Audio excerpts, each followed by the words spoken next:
Of Indiana County, WCCS, AM 1160, 101.1 FM. And it is time for our first visit of the new school year with the Indiana County Technology Center, ICTC. Kelly Fox is here, and you brought someone with you this morning. Right. Good morning, Todd. Thanks for having us this morning here on 1160. And we are pleased to introduce to you our new HVAC instructor, and that is DJ Mumau. DJ's coming in after our former instructor, Mr. James Gold, decided to retire, so he's out enjoying a new chapter of his life, and now DJ's enjoying a new chapter of his after working out in industry. He brings that experience to the classroom, and he is enjoying creating a nice atmosphere with the students that he has this year in HVAC. DJ, good morning. Good morning. Nice to be here. Well, it's good to have you. You found that department in pretty good shape, didn't you?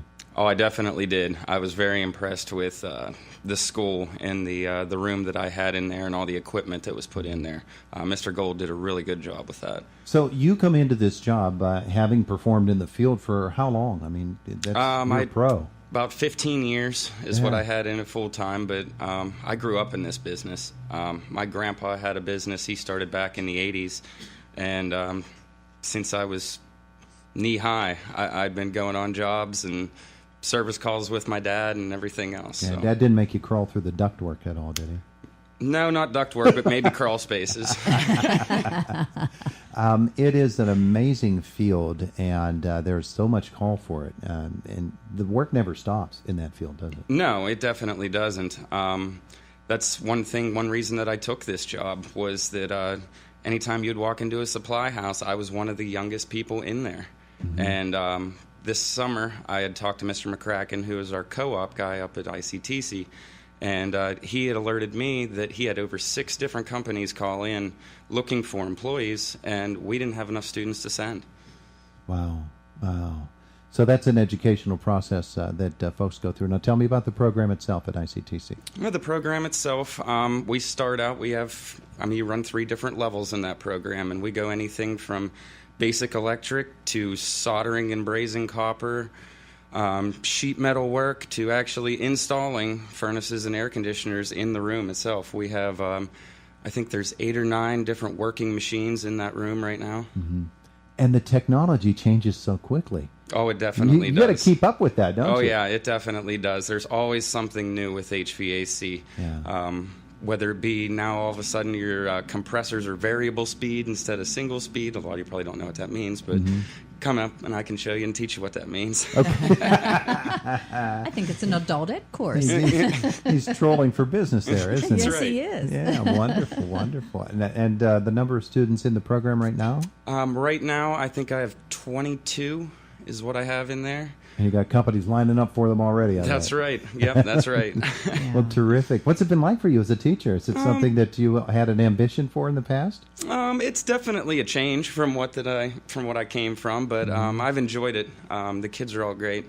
We have a good time in there. So and when you get home from a day at school, you get pressed into duty, I'm sure, at the family business a little bit. If they need me to, I definitely do that. So yeah, terrific. Kelly, this is one of the very many fields that the demand for students coming out of programs such as that it's tremendous. It's a pressure, isn't it? It really is. And this is an exciting time to be in career and technical education. I really feel like folks are starting to get it and that they really realize the value of ICTC and what we can offer to our students and what that means to our local job market and to employers, because our students are leaving us with a high level of skill. They're able to enter that job market. If they don't want to go on to post-secondary education, there are really good jobs out there for them to get started in life, and they're able to get off and going. And as DJ said, there's employers looking for more spots than we have to fill right now. So even though I'm so proud of our construction trades, because they were lowly enrolled a few years ago, but they've all worked really hard to get the message out there to our young people. And our numbers are really starting to go up in all areas: masonry, carpentry, HVAC. They're all at a very healthy spot right now.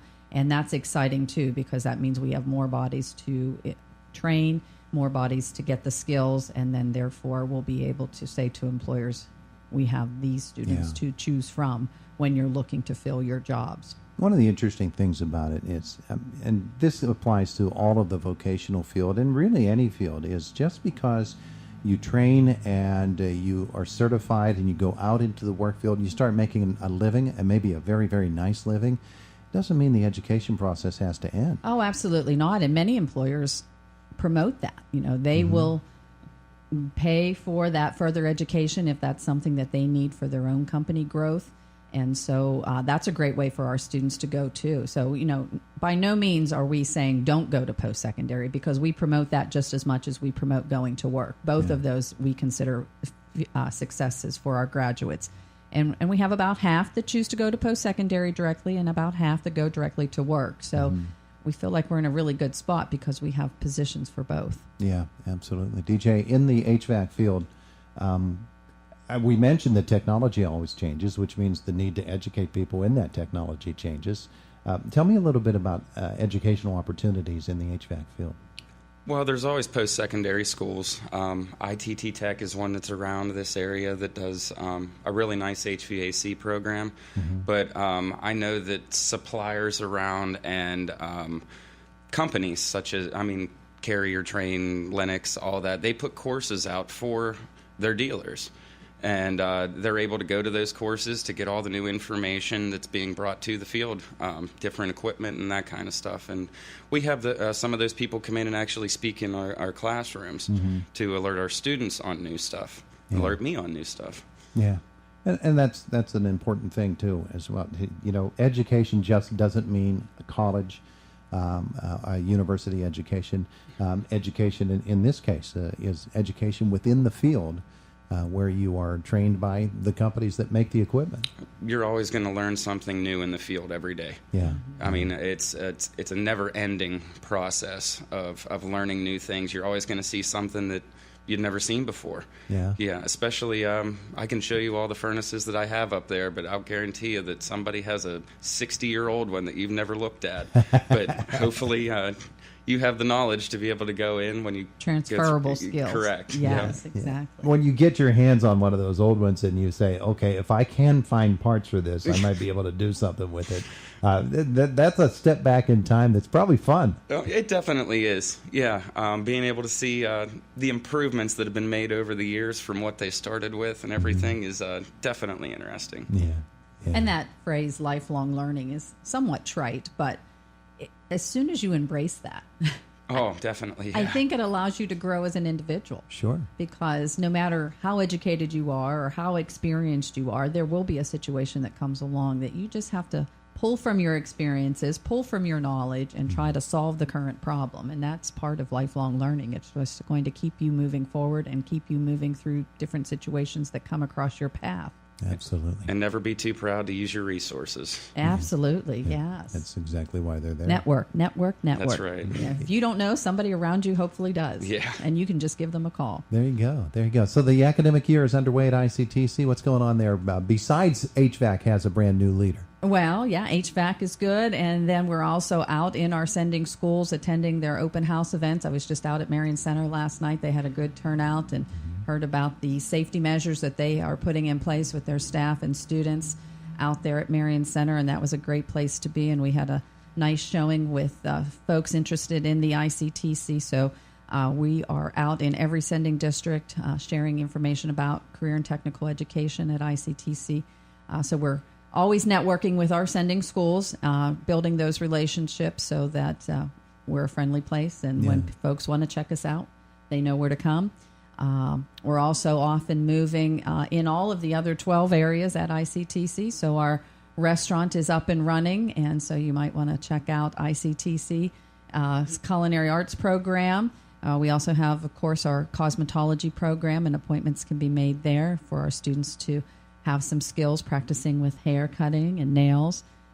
So always something happening at the ICTC, Todd. Absolutely. Yeah, graphics and electronic media, always available to make logos and designs for folks out in the community as well, as long as it's a nonprofit organization.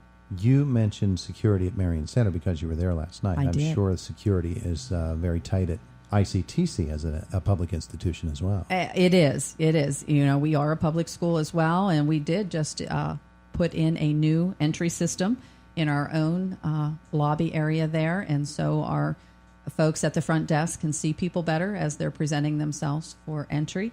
And it's just nice to know that we're updated in that regard, and that we are doing what we need to do to keep our own building secure. Absolutely have to be. Well, it sounds like the academic year is off and running.